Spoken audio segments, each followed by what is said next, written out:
दोस्तों कहते हैं ना कि सियाना कौवा हमेशा गटर में गिरता है और जब वो सियानपंती पकड़ी जाए फिर आप नौटंकी करने लगो तो उसका कोई फ़ायदा नहीं होता, उससे सिर्फ बात ही होती है। और जो राहुल गांधी ने कल पहेली संसद के अंदर छोड़ी है उसका जवाब भी सब अपने अपने तरीके से दे रहे हैं, लेकिन उसके जवाब में भी कहीं ना कहीं कुछ वो बात है जिसके बारे में इस वक्त दुनिया बात कर रही है। और दूसरी बात क्या है, वो 850 सीटों का खेल, और क्या है डिलिमिटेशन का और बीजेपी का मेल। वो जो राहुल गांधी ने कल पहेली छोड़ी है ना, जिसको लेकर सब पजल हैं, सब अपने अपने हिसाब से जवाब दे रहे हैं कि 16 नंबर जो राहुल गांधी ने कहा कि 16 का आंकड़ा है, इसी में जवाब है। कोई एप्स्टीन फाइल से जोड़ रहा है, कोई किसी चीज़ से जोड़ रहा है, कोई किसी चीज़ से जोड़ रहा है।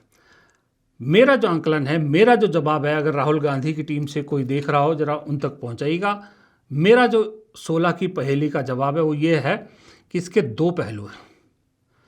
पहला है, याद रखिएगा आपको, अभी हाल ही में दुनिया की राजनीति में एक बड़ा बदलाव हुआ है, वो है हंगरी देश, जहां पर सब चीज़ें वही हो रही थी। अगर आप हंगरी का सुनोगे तो आपको लगेगा ये तो भारत की बात हो रही है।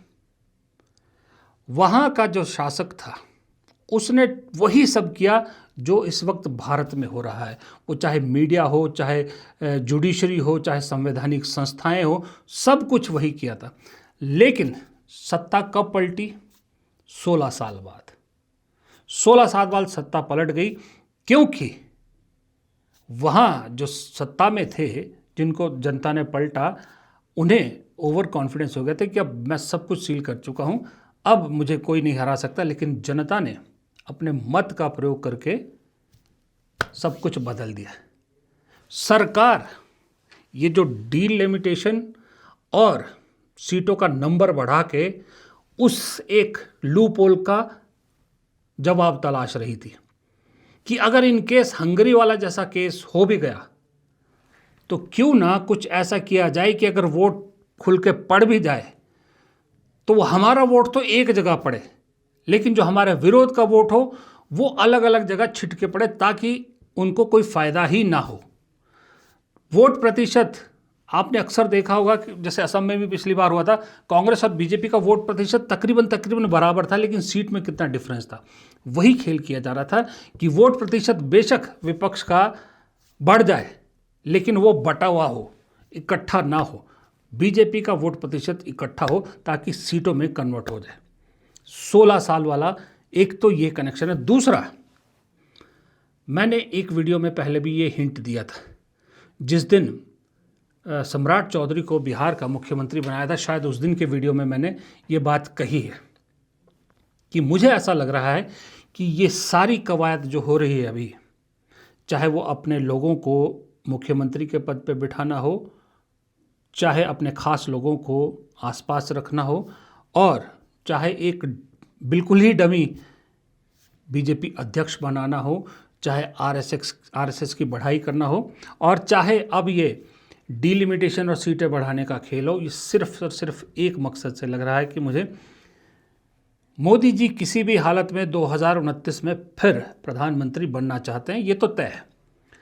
उससे दो चीज़ें हो जाएंगी, लगातार चौथी बार प्रधानमंत्री बनने वाले पहले शख्स हो जाएंगे, और इलेक्टेड प्रधानमंत्री इस पर भी नेहरू से भी आगे निकल जाएंगे, नेहरू से बड़ा रिकॉर्ड बना देंगे। 15 साल पूरे करेंगे, फिर 16वें साल में जैसे ही 16 साल पूरे होंगे, फिर वही होगा जो बिहार में नीतीश कुमार के साथ किया गया। यानी कि फिर मोदी जी 80 साल क्रॉस कर चुके होंगे उम्र, 16 साल पूरे होने पर गद्दी छोड़ेंगे, अमित शाह को बिठाएंगे। नंबर्स इतने होंगे कि अमित शाह के खिलाफ कोई बगावत भी नहीं कर सकता। अमित शाह गद्दी पे बैठेंगे तो मोदी जी कम से कम और 4 साल के लिए सेफ हो जाएंगे, क्योंकि ये तो लिखित बात है कि अमित शाह अगर प्रधानमंत्री बनते हैं मोदी के बाद, तो अमित शाह की सरकार कोई कार्रवाई तो करने वाली नहीं है मोदी जी के खिलाफ। मोदी जी 4 साल सेफ।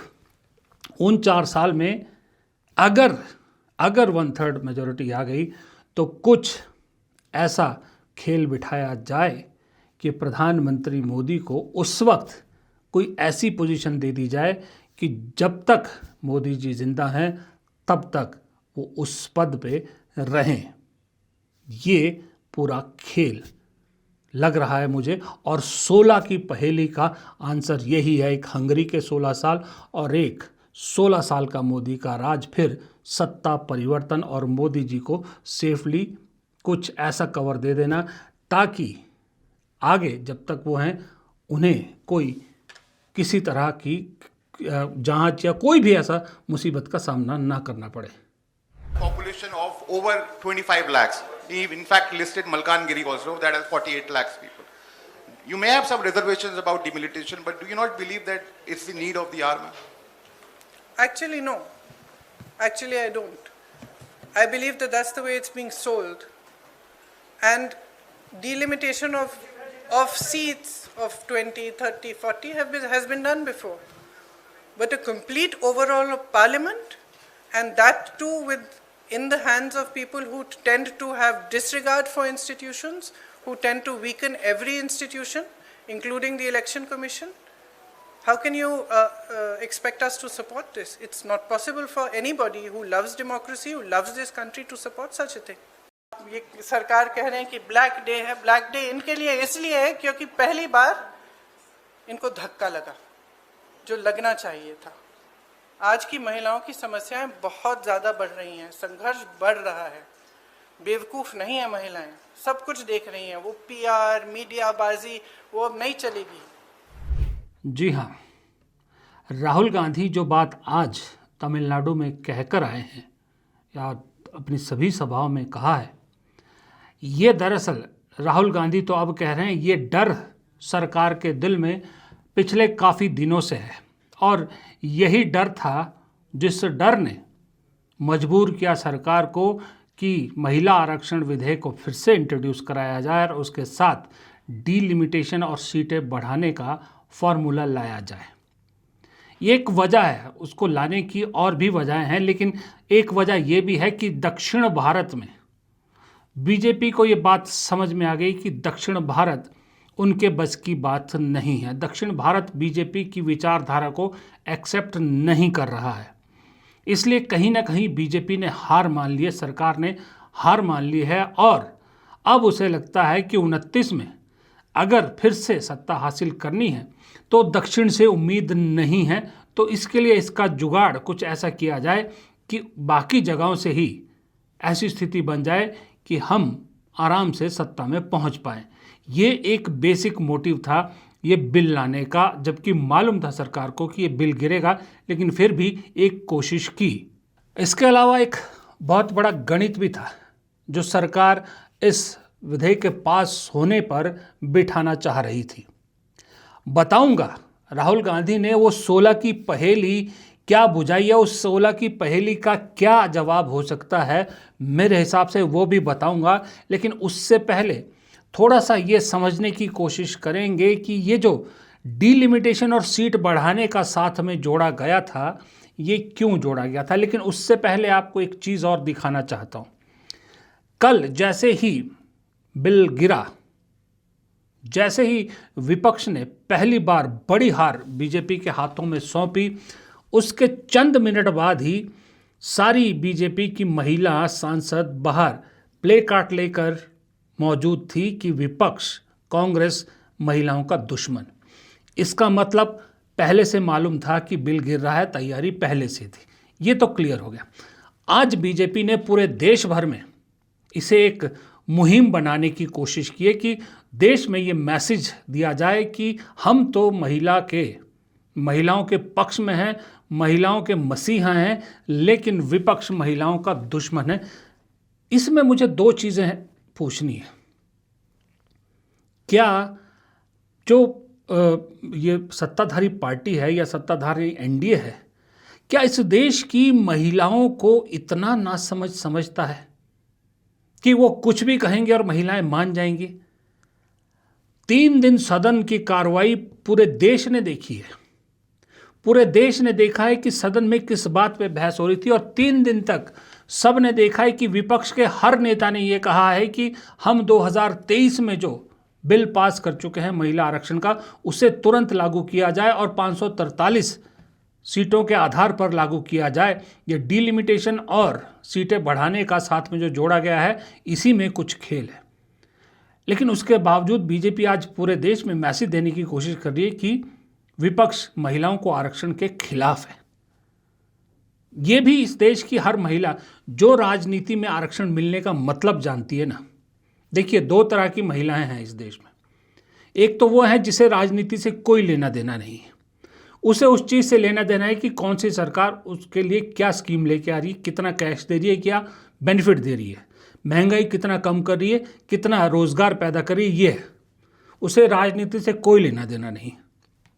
दूसरी महिला जो राजनीति में आना चाहती है, राजनीति में पार्टिसिपेट करना चाहती है, वो महिला इतनी जागरूक तो ज़रूर होती है, इतनी जागरूक तो ज़रूर है आज के वक्त में कि वो जानती है कि महिलाओं को लेकर इस देश की राजनीति क्या चल रही है। उसे ये मालूम होगा कि ये बिल सोनिया गांधी का जो है वो दिमाग की उपज थी। उसे ये भी मालूम होगा कि 2023 में ये बिल पास हो चुका है, क्योंकि बीजेपी सरकार ने ही बहुत बड़ा ढिंढोरा उसके बाद पीटा था।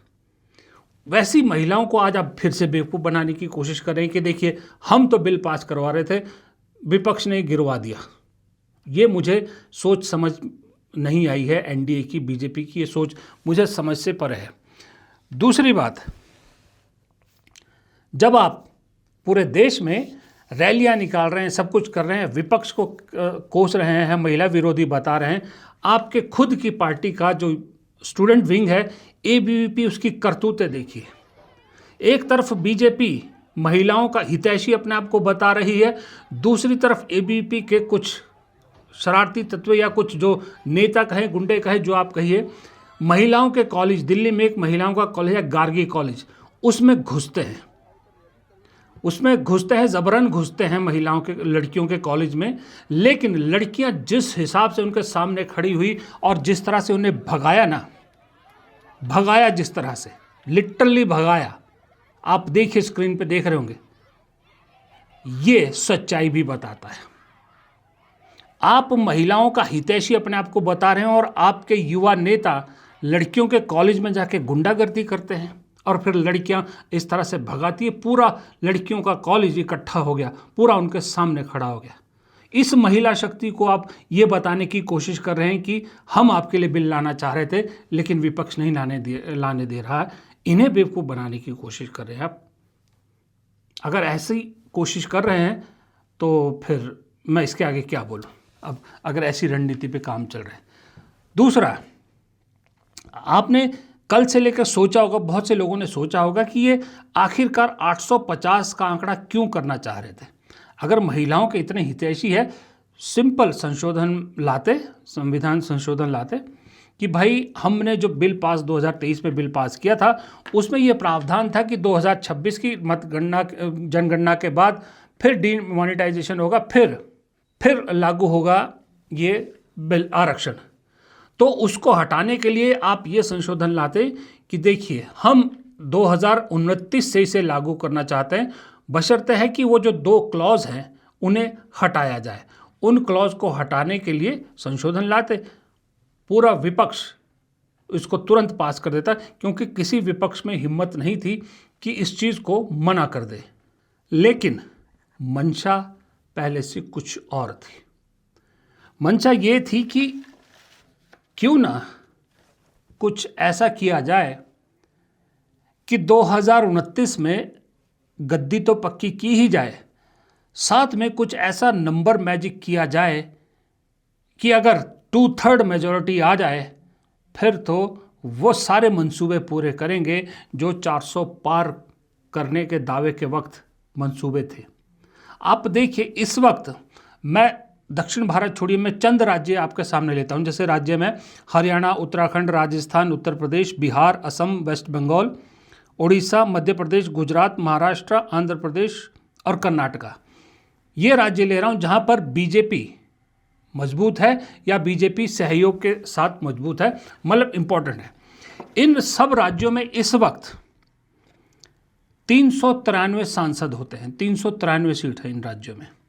1 2 3 4 5 6 7 8 9 10 11 12 13 राज्यों में 393 सांसद है। फिर आपको मैं राज्यों के नाम बता देता हूँ। हरियाणा, उत्तराखंड, राजस्थान, उत्तर प्रदेश, बिहार, असम, पश्चिम बंगाल, उड़ीसा, मध्य प्रदेश, गुजरात, महाराष्ट्र, आंध्र प्रदेश और कर्नाटका। इन 393 में से इस वक्त बीजेपी के पास 192 है, 192 सांसद बीजेपी के हैं। बाकी कुछ सहयोगियों के मिला मिलू के मेरे ख्याल 210 के आसपास, 210 या 215 के आसपास संख्या बनती है। अब अगर जो फार्मूला सरकार दे रही थी 50% सीटें बढ़ाने का, तो उस हिसाब से इन राज्यों की सीटें जो बढ़ के टोटल हो जाती, वो हो जाती हैं 592 आउट ऑफ 850, 592 इन्हीं में होती। अभी 543 में से 393 सीट यहाँ पर आते हैं, जबकि मेजॉरिटी के लिए चाहिए 272। और अगर 850 में से 592 अगर टोटल इन राज्यों में होता है तो मेजॉरिटी के लिए चाहिए 425, यानी 425 से ज़्यादा। 2/3 के लिए कितनी चाहिए? अगर 850 होती, 2/3 के लिए चाहिए थी 567 सीटें चाहिए, 2/3 मेजॉरिटी के लिए। अगर आपको संविधान बदलना है या कुछ और भी जो भी बदलाव करना है, खास करके संविधान को लेकर, तो आपको 567। सरकार को ऐसा लगा कि 592 हम हो जाती है, क्योंकि यहाँ पर देखिए हरियाणा में कांग्रेस की सरकार, बीजेपी की सरकार है, और बीजेपी को ये उम्मीद है कि अगली बार भी 2024 में सरकार इन्हीं की रहेगी, बाय हुक और क्रुक। अभी 5 है, नंबर बढ़ाएंगे ही बढ़ाएंगे। उत्तराखंड में सरकार बीजेपी की है, अभी चुनाव होने हैं, फिर बीजेपी पूरे जुगाड़ में लगी है कि उत्तराखंड में सरकार रिपीट करनी ही करनी है। राजस्थान में सरकार बीजेपी की है, और इस वक्त 25 में से 14 सांसद भी बीजेपी के हैं। उम्मीद यह है कि अगली बार को फिर मोदी के नाम पे यहाँ वोट पड़ेगा और सीटें काफ़ी आ जाएंगी। जैसे पहले 25 भी आई थी, 25 भी आ रही थी 2 बार, इसी बार कम हुई। उत्तर प्रदेश में अभी 80 में से 33 है, लेकिन उम्मीद यह है कि फिर योगी सरकार रिपीट होगी, फिर बीजेपी का नंबर बढ़ेगा। इसी तरह से बिहार में अब आपको मालूम है इस वक्त बीजेपी की सरकार हो चुकी है। जेडीयू भी है, लेकिन जेडीयू अगले चुनाव तक ऑलमोस्ट बीजेपी में ही हो जाएगा सब कुछ, तो बीजेपी का इकलौता राज वहाँ पर एक तरह से आप कह सकते हो। असम में बीजेपी है, उड़ीसा में बीजेपी है, पश्चिम बंगाल में बीजेपी को लग रहा है कि महिला बिल पास हो जाता तो इसका असर पश्चिम बंगाल में बहुत ज़बरदस्त पड़ता और पश्चिम बंगाल में भी सत्ता हासिल आ जाती है। सत्ता पश्चिम बंगाल के 42 सांसद जो बढ़ के 63 हो जाते हैं 850 के, उसमें बहुत काम आते। मध्य प्रदेश बीजेपी, गुजरात बीजेपी का गढ़, महाराष्ट्र बीजेपी के पास सत्ता अभी है, आंध्र प्रदेश में सत्ता टीडीपी के पास है, लेकिन मजबूरी में चंद्रबाबू नायडू बीजेपी के साथ खड़े हैं, क्योंकि सेंटर से अगर मदद चाहिए, पैसा चाहिए तो खड़े रहना पड़ेगा। और कर्नाटक में भी सरकार तो कांग्रेस की है, लेकिन सांसद इस वक्त 28 जो हैं सांसद, उसमें से 17 बीजेपी के हैं, प्लस साथ में जेडीएस भी है। इसका मतलब वहाँ भी लोकसभा को लेके उम्मीद पूरी है।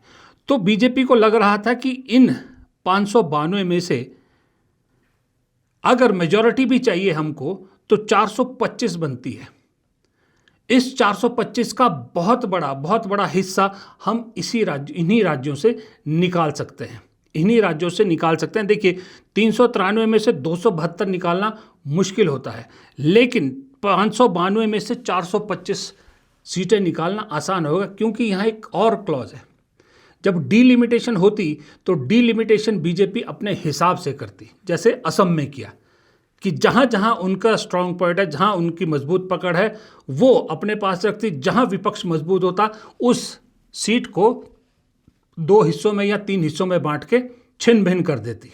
ये एक तरीका था। और अगर कहीं लॉटरी निकल गई, तुक्का सही चल गया, तो हो सकता है 1/3 मेजॉरिटी के भी आसपास पहुंच जाए, क्योंकि इसके अलावा और बहुत से राज्य हैं, जैसे हिमाचल प्रदेश की 4 सीटें हैं, वो मैंने इसमें नहीं गिनी है। हिमाचल में भी पिछले 3 चुनाव से बीजेपी 4 सीटें जीत रही है, और अगर बढ़ेंगी तो वहाँ 6 सीटें हो जाएंगी। इसी तरह नॉर्थ ईस्ट में बीजेपी ले आती है सीटें, गोवा में ले आती है।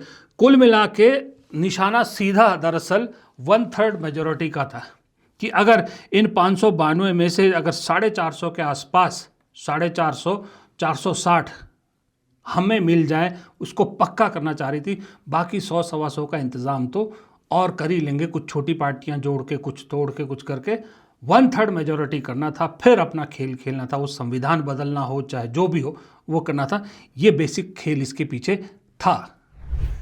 वो संविधान हटाने के लिए, संविधान बदलने के लिए आरक्षण हटाना है तो 2/3 मेजॉरिटी का जरूरत थे उनको, आज भी जरूरत है। इसीलिए सीट बढ़ाने का बहाना लेकर 850 तक सीट बढ़ाए तो बड़े राज्यों में जहां जहां पर भारतीय जनता पार्टी का पकड़ है, जहां पर भारतीय जनता पार्टी का सरकार राज्यों में है, उसी राज्यों में, बड़ा राज्यों में उनको जितने सीटों का जरूरत है वो सीट पूरा वहीं पर मिल जाएंगे। तब 2/3 मेजॉरिटी लेकर संविधान बदलने का, आरक्षण हटाने का एक नियत लेकर लोकसभा में कानून लगाए। तो इसीलिए इस देश के जनता इस बार अगर ये सीट बढ़ाने का काम कामयाब हो गए तो मोदी जी और एनडीए सरकार को कोई रोकने वाला नहीं है संविधान बदलने का और आरक्षण हटाने का। इसीलिए देश का जनता पूरा जागृत होकर, विपक्ष दल इकट्ठा होकर कल लोकसभा में मोदी जी का नियत को हरा दिए। देखिए, ये मैथमेटिक्स हो सकता है, मेरा मैथमेटिक्स गलत हो, मेरी अजम्पशन हो, सरकार कुछ और कर रही हो, लेकिन ये मेरा जो एक अजम्पशन है या मेरी जो कैलकुलेशन कहती है वो यही कहती है। सीट बढ़ाने के पीछे का आंकड़े भी यही कहता है, और ये जो 16 नंबर की पहले राहुल गांधी छोड़ गए, मुझे इसका जवाब भी ये लगता है। मैं फिर कह रहा हूँ कि हो सकता है मेरा भी कुछ आंकलन गलत हो, इसमें कोई दो राय नहीं है। लेकिन सवाल ये है जिसका जवाब न मुझे मिल पा रहा है, न शायद किसी और को मिला, आप में से किसी को मिला हो तो कमेंट बॉक्स में ज़रूर लिखिएगा, कि सरकार को जब ये मालूम था कि जितना समर्थन चाहिए इस बिल को पास कराने के लिए उतना समर्थन नहीं मिलेगा, फिर भी सरकार ये बिल लाई। सरकार को पहले ही दिन मालूम पड़ गया था कि ये बिल गिरने वाला है, हम हारने वाले हैं, इसलिए तैयारी की कि अब सारा दोष प्लान ए था कि पास हो जाए। हो सकता है कुछ उन्हें लगा कि शायद महिलाओं के आरक्षण के नाम पर, महिला वोटर के नाम पर विपक्ष में कुछ फूट पड़ जाए। कुछ पार्टियां ऐसी हैं, कुछ सांसद ऐसे हैं जो डर जाएं और वो इस बिल के समर्थन में वोट करते हैं। लेकिन पहली बार 12 साल में इतना एकजुट विपक्ष देखा। मोदी जी भी शायद हैरान होंगे, अमित शाह भी हैरान होंगे कि इतना एकजुट विपक्ष उन्होंने कल्पना नहीं की थी। न सिर्फ कल एकजुट था, न सिर्फ परसों, आज भी एकजुट दिखा।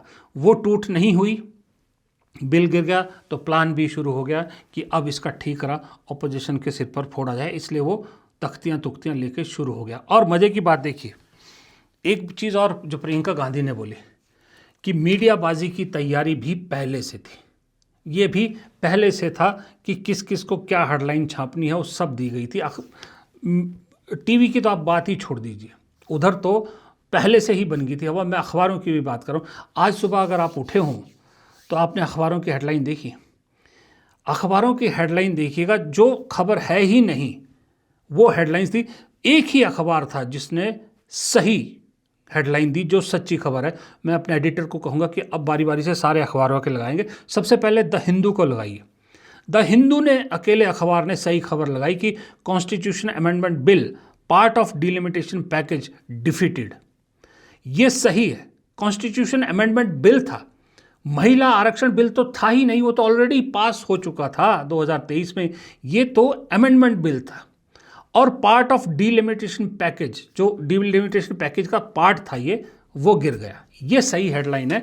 उसके अलावा बाकी सब अखबारों की, चाहे वो हिंदी है चाहे अखबार है, सब ने एक ही हेडलाइन दिया। वो गलत हेडलाइन है कि वुमेन बिल गिरा, वुमेन आरक्षण बिल गिरा, वुमेन रिजर्वेशन बिल गिरा, सब अखबारों की। इसका मतलब ऑलरेडी पूरा प्लान बना हुआ था। प्लान ए पास हुआ ठीक, नहीं तो प्लान बी। लेकिन यहाँ फिर गलती कर गई सरकार, फिर गलती करके सरकार के जो चाणक्य, वो चाणक्य जिनकी कल प्रियंका गांधी ने सदन में ही खैर एक तरह से बेइज्जती कर दी, कि उन्हें ये नहीं सोचा था या उन्हें ये नहीं मालूम था कि अगर विपक्ष इसके खिलाफ जाएगा तो वो भी तो प्लान बी पे काम करेगा ना। सोचिए, विपक्ष के लिए फेविकोल का काम किया इस बिल ने। एकजुट विपक्ष, सोचिए 230 या 232 वोट पड़े ना, टोटल संख्या विपक्ष की कितनी इंडिया गठबंधन की 234, इसमें 2 शायद कांग्रेस के और 7 या 8 तृणमूल कांग्रेस के सांसदों ने वोट नहीं किया, वो अपने चुनाव प्रचार में बिजी थे। अगर वो भी पड़ जाते आंकड़ा 240 के पास पहुंच जाता, यानी कि 234 में और भी जुड़े हैं। ये तो आपने फेविकोल का जोड़ लगा दिया जो अब टूटेगा नहीं। अब जब इतना जोड़ सकते हैं तो प्लान बी तो इन्होंने भी रखा हुआ ना। आज बैठक की, आप जितना मर्जी नैरेटिव बना लीजिए, आज आपने देखा है समूचा विपक्ष भी, मीडिया हो, सब जगह अपनी बात रख रहा है। पहली बार कांग्रेस ने प्रियंका गांधी से प्रेस कॉन्फ्रेंस करवाई। प्रियंका गांधी ने प्रेस कॉन्फ्रेंस की। सोचिए, प्रियंका गांधी ने आज से पहले कभी प्रेस कॉन्फ्रेंस नहीं की थी। महिला, अच्छी वक्ता, अच्छे दमदार तरीके से बात रखती है। दक्षिण भारत की क्या सोच है, इसके लिए रेवंत रेड्डी से प्रेस कॉन्फ्रेंस करवाई। उधर अखिलेश यादव ने मीडिया को ब्रीफ किया। दूसरे पार्टियों ने, टीएमसी के तो आपको मालूम ही है, टीएमसी एक ही चीज़ को लेकर चल रही है और वो करना भी चाहिए उन्हें, कि तुम 33% की बात कर रहे हो। टीएमसी में तो ऑलरेडी, चाहे वो विधानसभा हो, चाहे लोकसभा हो, चाहे राज्यसभा हो, 33% से कहीं ज़्यादा महिलाएं ऑलरेडी मौजूद हैं। ये है जो उनकी सच्चाई है, उसमें बताने में कोई दिक्कत नहीं है। और जैसा मैंने शुरू में कहा था कि जो इस आरक्षण की मांग कर रही महिलाएं, या जिनको ये आरक्षण से उम्मीद है, या जो ये आरक्षण चाहती हैं, यानी वो राजनीति में इंटरेस्ट लेती हैं।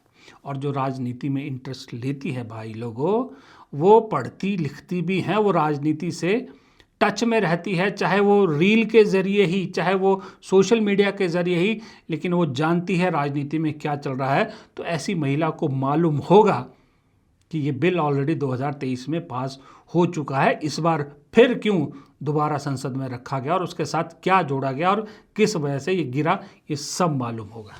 लेकिन फिर भी ऑप्टिक्स है, वो करने हैं 2-4 दिन, 5 दिन, जितने दिन बीजेपी को लगता है पश्चिम बंगाल के चुनाव को लेकर कुछ हवा बनाई जा सकती है, वो करेंगे। लेकिन बाद में सच्चाई ये है कि जो कल डिफीट हुई है ना सदन के अंदर, वो छोटी मोटी डिफीट नहीं है। जानकार विशेषज्ञ लोग कह रहे हैं कि ये बहुत बड़ी डिफीट है। 12 साल में बिल कोई गिरा नहीं सरकार का, चलो कोई भी बिल गिरना कोई बड़ी बात नहीं, लेकिन संविधान संशोधन बिल का गिरना एक इज्जत पे बहुत बड़ा धब्बा होता है। अभी आप जो मर्जी ऑप्टिक्स कर लीजिए, आने वाले दिनों में आप देखिएगा कि अब बीजेपी के अंदर भी कई तरह की बातें होनी शुरू हो जाएंगी। फिलहाल इस वीडियो को इतना ही रखते हैं। वीडियो पसंद आए तो लाइक कीजिएगा, शेयर कीजिएगा, कमेंट बॉक्स में अपनी राय ज़रूर दीजिएगा और चैनल को सब्सक्राइब भी ज़रूर कीजिएगा। नमस्कार।